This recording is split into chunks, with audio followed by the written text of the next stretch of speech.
చంద్రబాబు నాయుడు గారే చెప్తున్నారు as a CM గా అసలు అమరావతి మునిగిపోయిందని ఎవరు చెప్పారు? వాళ్ళే చెప్తున్నారుగా. అమరావతి మునిగిపోకపోతే మునిగిపోయింది అని చెప్తే తీసుకుపోయి ఆడే పాటేస్తా ఆడే తోవేస్తా అంటున్నాడు కదా. ఎన్ని దానాలు కాబట్టి అంటూ ఉంటాడు. ఆయన మాట అంటాడు, ఇంకోళ్ళు ఇంకొక మాట అంటారు. ఇంకా నయం ఆయన కాబట్టి సరిపోయింది, అక్కడ పాతేస్తానన్నాడు. అసలు పవన్ కళ్యాణ్ కనుక అయితే సంపండి వాళ్ళని అనేవాడేమో.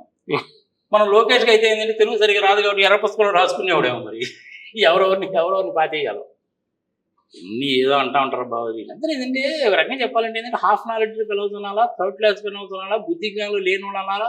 ఇంక నువ్వు తీసేది నేను చెప్పే కదా నీకు ఇందరక. మూర్ఖుడు అనేటువంటి వాడు రాజు కంటే బలవంతుడు. ప్రజలు ఎవరు నోరెత్తి ఎందుకు మాట్లాడటం లేదంటే ఎందుకు వచ్చిన బాధ మనకి. అందులో ఈ టీవీ ఛానల్స్ వాళ్ళు ఏంది అదే పని ముద్ర కొట్టేస్తారు. నేను అడిగాయండి ఈశ్వరెడ్డి, ఏవా మరి టీవీలోనూ వాటిలో సంఘ సంవత్సరం అంత చేయటం వస్తుంది కదండి అనేసి అంటే ఒక పర్టికులర్ విలేజ్ పేరు ఏదో చెప్పాడు. ఆ ఊరంతా బాగా ఎత్తుగా ఉంటుందంట. అక్కడి నుంచి తీసారంట ఫోటోగ్రాఫ్స్ అన్ని. అందుకని చెప్పి మీకు అక్కడ ఏం మునిగినట్టేం కనపడలేదండి. వాళ్ళ ఊరు చుట్టుపక్కల తీసారు కాబట్టి వాళ్ళకి ఏం తెలియలేదండి. ఇంకా అక్కడే ఇంకొన్ని విలేజెస్ ఉన్నాయండి, ఆ విలేజెస్ చుట్టూరు కూడా నీళ్ళు వచ్చేసేయండి అన్నాడు. అక్కడ విట్లో అడిగే వాళ్ళని అడిగితే అదే చెప్పారు, ఎస్ఆర్ఎం వాళ్ళని అడిగితే అదే చెప్పారు, అమృత వాళ్ళని అడిగితే అదే చెప్పారు. మరి ఇంతమంది చెప్పింది నువ్వు కాదని ఎట్లా అంటావు? అంటే ఇంతమంది చెప్పినా అక్కడ రియాలిటీ అలా ఉన్నా చంద్రబాబు నాయుడు గారు కావచ్చు, లేదంటే మంత్రిగణం కావచ్చు, క్యాబినెట్ మినిస్టర్స్ ఎవరు చెప్పినా సరే ఇదే మాట చెప్తున్నారు. ఎందుకు ఇలా చెప్పాల్సిన అవసరం వచ్చిందంటే ఏం చెప్తారు సార్ అసలు? ఎందుకంటే అమరావతిలో రియల్ ఎస్టేట్ వ్యాపారం కదా, ఆయన అనవసరంగా భుజానికి ఎత్తుకున్నాడు. ఒక విషయం చెప్పరా నీకు, చంద్రబాబు నాయుడు గారికి అన్నీ తెలుసు, ఇది సూటబుల్ ప్లేస్ కాదు అన్న సంగతి తెలుసు. ఎప్పుడైతే శివరామకృష్ణ గారు రిపోర్ట్ ఇచ్చారో ఆ రిపోర్ట్ లో కంటెంట్ ఏంటి, అమరావతి పని ఏం చేశారంటే 28 మార్చి అనుకుంటాను, 28 మార్చి 2014 అపాయింట్ చేశారు. ఆయన్ని 31 ఆగస్టు 2014 లోపల రిపోర్ట్ ఇవ్వమన్నారు. ఆయనకి ఆరోగ్యం బాగలేదు, మంచి ఎక్స్పర్ట్, ఆరోగ్యం బాగలేదు ఆయనకి. ఆయనతో పాటు వేరే వాళ్ళు కూడా కొంతమంది ఉన్నారు, రవి అని వేరే వాళ్ళు కూడా ఉన్నారు, రాజేంద్ర ప్రసాద్ ఎన్విరాన్మెంటల్ స్పెషలిస్ట్ అంటే వాళ్ళు ఉన్నారు. వాళ్ళందరూ జూబ్లీ హిల్స్ లో మీటింగ్ పెట్టినప్పుడు I'm also one of the persons. ఎప్పుడో 2013లో ఎల్కే అద్వానీ గారికి నేను రాసిన 2 ఉత్తరాలు, సోనియా గాంధీకి ఆమె ఇంట్లో రాత్రి 9:30కి ఇచ్చినటువంటిది, దిగ్విజయ్ సింగ్ గారికి ఇచ్చిన రిప్రజెంటేషన్, వీళ్ళందరికి ఇచ్చిన సేమ్ రిప్రజెంటేషన్స్, ఎక్కడ పదం తేడా పడదు. నా మెయిల్ టు వాళ్ళ మెయిల్ కాబట్టి. మన దిగ్విజయ్ సింగ్ గారికి అయితే ఇక్కడ మన లేక్ వ్యూ గెస్ట్ హౌస్ లో వచ్చినప్పుడే ఇచ్చాను. నేను బయటకు వచ్చేటప్పుడు ప్రధాన రామ్ గారు కూడా కనపడ్డారు. ఆయన లోపలికి అలౌ చేయలేదంట. సరే నన్ను ఏదో అలౌ చేశారు, నేను పోయాను ఇచ్చాను. ఎందుకంటే అప్పటికే నాకు కాంటాక్ట్స్ ఉన్నాయి కాబట్టి సోనియా గాంధీ కూడా అంతే. ఆమె రోజు యాక్చువల్గా ఉంటే బాగాలేదు, 9:30. అయినా కానీ కొంచెం రిప్రజెంటేషన్ ఇద్దామనేసి అనుకుంటున్నానండి అనేసి అంటే లెట్ హిమ్ కమ్ అన్నదంట. అది కూడా కారణం ఏంటంటే ఆమెకి క్యాన్సర్తో బాధపడుతుంది కదా, ఆమెకు ట్రీట్మెంట్ ఇచ్చేటువంటి ఆయన తెలుగు డాక్టర్. ట్రీట్మెంట్స్ లో కూడా క్యాన్సర్ లో 2 రకాలు ఉంటాయి, సర్జికల్ క్యాన్సర్ ఉంటుంది, మెడికేషన్ క్యాన్సర్. ఆమెకు మందులు ఇచ్చేటువంటి వాడు మా మేనరుడు, వాడు చికాగోలో ఉంటాడు. అట్లా వాళ్ళ పేర్లు చెప్పి ఇదేంటి సంగతి సమాచారం అంటే దెన్ లెట్ హిమ్ కమ్ అంటే వెళ్ళాను. నేను 9:30కి ఇచ్చాను, ఆరోగ్యం బాగాలేకపోయాను, 15-20 minutes చక్కగా మాట్లాడింది, రిప్రజెంటేషన్ చదువుకుంది. నేను did you give this representation to anybody else అంటే మేడం మీ ఇద్దరు కలిసి చేయాలి కదా, ఒకటి చేస్తే కుదరదు కాబట్టి ఎల్కే అద్వానీ గారికి కూడా ఇచ్చాను. ఒకసారి మన వాజ్పేయి గారి దగ్గర కూడా వెళ్తానండి, మీరు వెళ్ళినా కానీ ఉపయోగం లేదండి, ఆయన మీరు చెప్పేది ఆయనకు వినపడదు, ఆయన ఏమంటాడు సైకిల్ చేస్తే మీకు వినపడదు, వీళ్ళు కూడా వేస్ట్ అనండి, వెళ్ళాలంటే వెళ్ళండి అన్నాడు ఎల్కే అద్వానీ గారు. ఇంకా అంత పెద్ద ఆయన చెప్పింది కదా మానేసి. దిగ్విజయ్ సింగ్ గారికి అయితే హైదరాబాద్లోనే ఇచ్చాను, ఎల్కే అద్వానీ గారికి ఆయన ఇంట్లో ఇచ్చాను. సోనియా గాంధీ దగ్గర పనిచేసాను, నాకు ఆయన ఉంటాడు కొప్పులో ఈశ్వర ఏదో ఉండాలంటే ఆయన పిఏగా ఉంటాడు, రవి అని ఇంకొక అతను ఉన్నాడు. That is history. మళ్ళీ సంగతి చెప్పి సెలబ్రేట్ కొట్టుకుంటున్నాడు రా బాబు, టాపిక్ వదిలేసి అంటారు. ఇప్పుడు ఈ శివరామకృష్ణన్ రిపోర్ట్ అనేటువంటిది ఇది యాక్చువల్గా శివరామకృష్ణన్ కమిషన్ అంటారు కదా. ఈ శివరామకృష్ణన్ కమిటీ వాళ్ళని అపాయింట్ చేయడంలో ప్రధానమైనటువంటి ఉద్దేశం ఏంటంటే ఆర్థికంగా నష్టపోయినటువంటి ఆంధ్రప్రదేశ్ 5 కోట్ల జనాభా లేదా 5,40,00,000 మంది జనాభా అనుకో, వచ్చిన దాని ప్రకారం 5,23,00,000 మంది పాపులేషన్. సెన్సస్ తెలియదు కాబట్టి మనకు కరెక్ట్గా తెలియదు, అప్రాక్సిమేట్ తెలియదు. ఈ 5,40,00,000 మంది జనాభా ఉంటారని నేను లాస్ట్ 2023 నుంచి చెప్తున్నాను. రిగ్రెషన్ అనాలిసిస్ లో వచ్చింది ఫిగర్, అంటే డెత్ రేటు బర్త్ రేటు ఇవన్నీ తీసుకొని క్యాలిక్యులేట్ చేస్తే రిగ్రెషన్ అనాలిసిస్ లో వచ్చింది. ఇది మ్యాథమెటికల్ టూల్ అనుకోండి. సో ఈయన ఇచ్చిన రిపోర్ట్ ని ఆయన ఆరోగ్యం బాగలేకపోయినప్పటికీ, క్యాన్సర్ తో బాధపడుతున్నప్పుడు ఆయన అంతా కూడా తిరిగి రిపోర్ట్ తయారు చేసి ఇచ్చారు.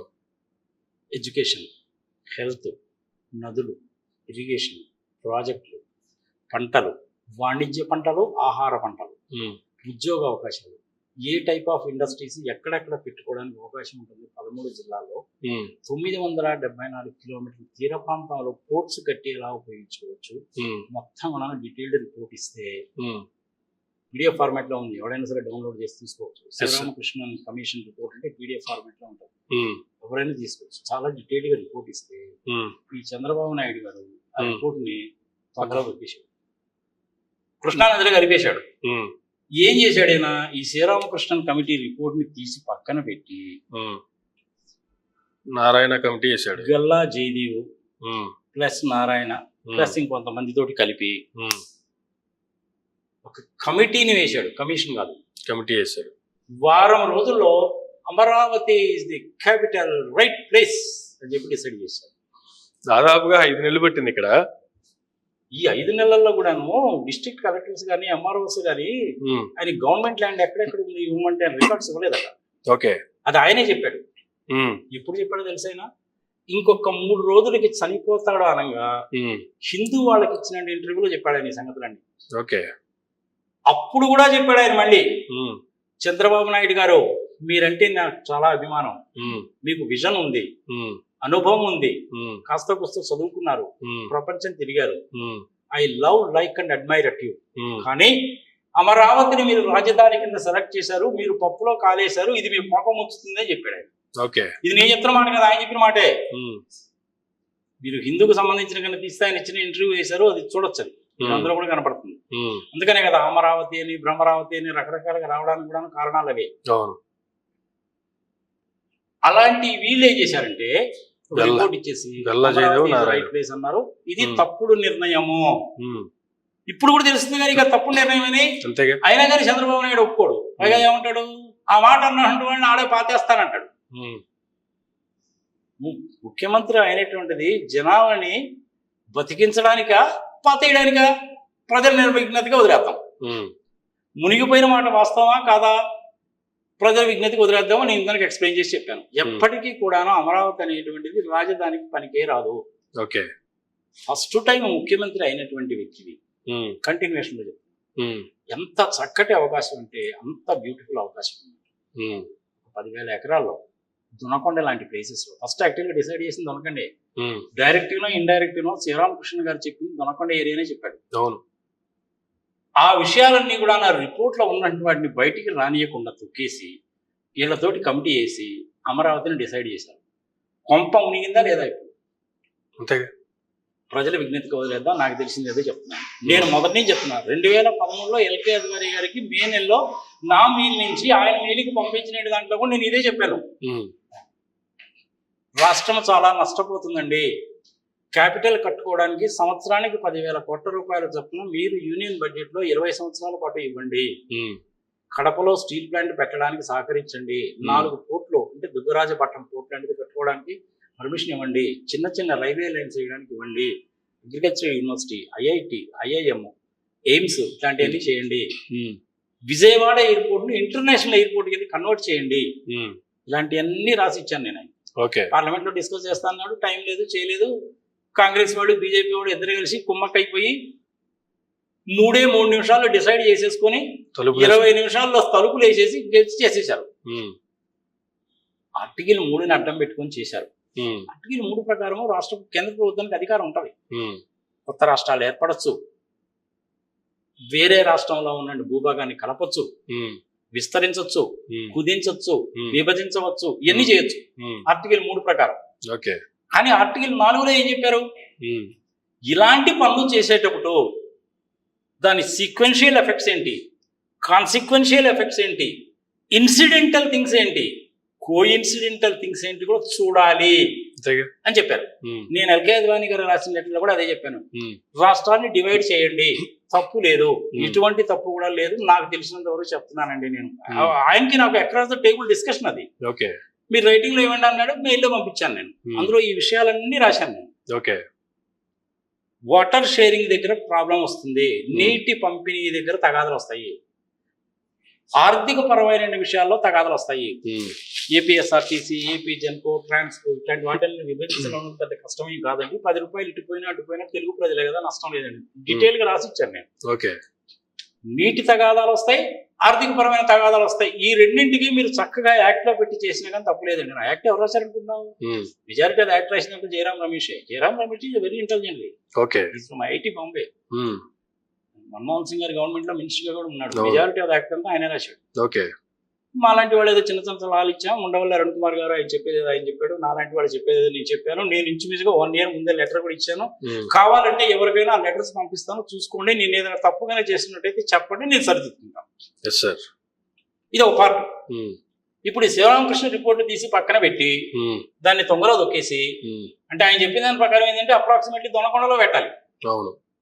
ఆ దొనకొండలో కానీ పెట్టినట్టయితే ఈయనకి ఏమైందంటే ఇక్కడ ఎంపీల దగ్గర నుంచి, ఎమ్మెల్యేల దగ్గర నుంచి, ఈ ఇండస్ట్రియలిస్టుల దగ్గర నుంచి, వీళ్ళందరి దగ్గర నుంచి ఒత్తిడి ఎక్కువయ్యి ఆ ఒత్తిడికి తట్టుకోలేక చేశాడే గాని చంద్రబాబు నాయుడు విషయం తెలియదు కాదు, 100% తెలుసు.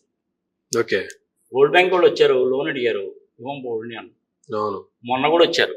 మొన్న ఏమైంది అది, ఈయన మళ్ళీ అధికారంలోకి వచ్చిన తర్వాత మెడ్రాస్ నుంచి ఐఐటి వాళ్ళని తీసుకొచ్చారు. వాళ్ళు కూడా బోట్లు వేసుకొని తిరిగారయ్యా. అవును, వాళ్ళ రిపోర్ట్ ఇప్పటివరకు నీకు నాకేమైనా తెలుసా?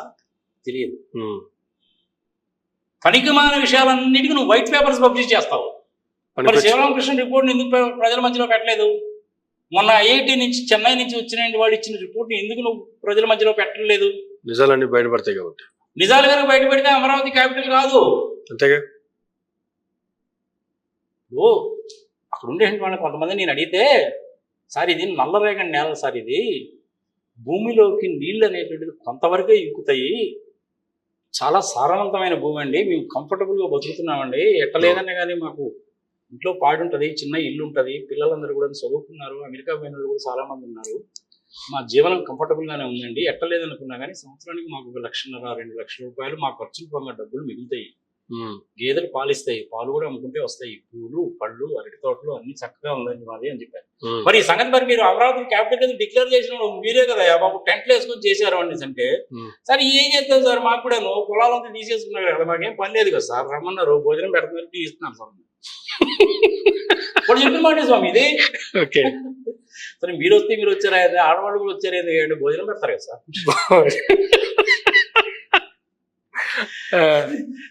వాడికి ఎకరానికి 25,000 50,000 ఇస్తారు కదా భోజనం.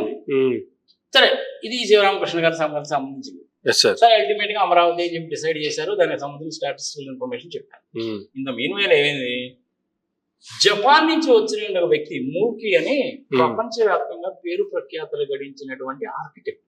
ఓకే, ఆయనకి ఇది ఇచ్చి, ఇది ల్యాండ్ ఏరియా, మాకు ఈ విధంగా కావాలి, ఇక్కడ ఇది ఇక్కడ ఇది ఇక్కడ ఇది అని చెప్తే ఆయన శుభ్రంగా డిజైన్ చేసి ఇచ్చాడు. ఆయన ఇచ్చింది నాకు నచ్చలా. ఓకే, ఎందుకు నచ్చలేదు? డబ్బులు ఇయ్యడు ఆయన, డబ్బులు ఇయ్యలకి. ఓకే, అందుకని వీళ్ళు ముగ్గురు ఏం చేశారంటే, నారాయణ గారు అర్జెంట్ గా లండన్ పోయి ఇంకొకటి పట్టుకొచ్చాడు. ఓకే, వాడు పడవంత కారు వేసుకొని వచ్చాడు. వాడికి ఎంత డబ్బులు ఇచ్చారో మనకు తెలియదు. ఇతనే ఏం చేశాడంటే, నన్ను పిలిచారు, నా చేత పని చేయించుకున్నారు, ఫీజు ఇచ్చారో లేదో మనకు తెలియదు, మోస్ట్ ప్రాబ్లీ ఇచ్చే ఉంటారు.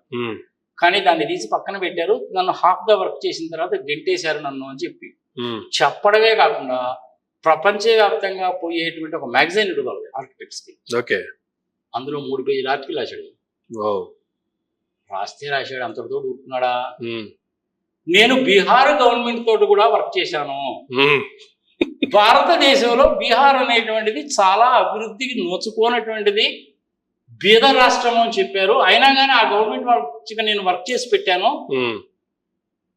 వాళ్ళు కూడా నాకు డబ్బులు ఇచ్చారు, నాకు మంచి గౌరవం ఇచ్చారు, మర్యాద ఇచ్చారు. కానీ ఆంధ్రప్రదేశ్కి వస్తే అంతకంటే ఇంకా బాగుంటుంది అనుకున్నాను నేను. నా పరిస్థితి ఇలా తయారైపోయింది. Most corrupted state in the union in the government of India అని చెప్పాడు. చెప్పడం కాదు, మ్యాగజైన్ లో రాశాడు. ఓకే, ఎవరు ఎత్తుక్కున్నా కానీ దొరుకుతుంది చూడండి. దాని మూలంగా ఏమైతుంది, భారతదేశానికి బ్యాడ్ నేమ్ కాదు, అంతేగా రాష్ట్రం పరువు కూడా. ఎవరో విదేశస్తులు వచ్చి ఆంధ్రప్రదేశ్లో కరప్షన్ ఎక్కువ ఉండి నన్ను ఈ విధంగా చేశారంటే నీకు పరువు ఓడలా. వరల్డ్ బ్యాంక్ కూడా ఎందుకు వస్తాడు, ఏషియన్ డెవలప్మెంట్ బ్యాంక్ కూడా ఎందుకు వస్తాడు? వరల్డ్ వైడ్ పోయేటువంటి మ్యాగజైన్ మళ్ళీ అది. మరి ఎవడో ఒకడు చదువుకుంటాడుగా, నేనే చదివాను, నీకు వేరే వాడు చదవరా? అంతేగా.